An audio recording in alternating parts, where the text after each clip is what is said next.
Today we're going to talk about step number 28 of your 28-point furnace inspection and tune-up. Step number 28, review the carbon monoxide and smoke detectors operations inside your home. This is something that you hear about all over the news these days. They're making commercials about it. 7 years ago, they made a law in the state of California that every home had to have a CO detector for each level of your home and a smoke detector for each room in your home. Seems like a lot of different detectors, but it's there for your safety. We want to make sure your family's safe. We want to make sure you're safe, and of the utmost important, health. We leak carbon monoxide into the home.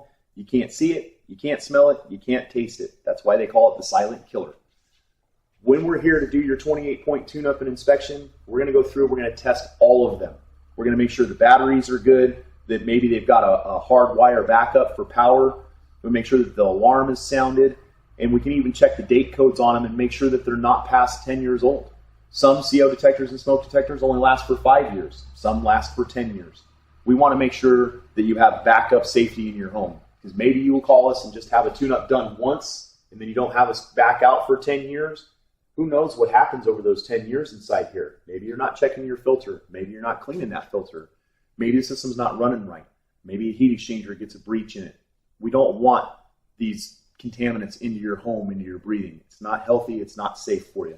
So when we go through, we check it all, make sure everything's working right so you have some sort of a backup plan in case something goes wrong. Again, have us come out, do your tune-up, get on a maintenance program, and we can take care of it all from there on out to keep you safe.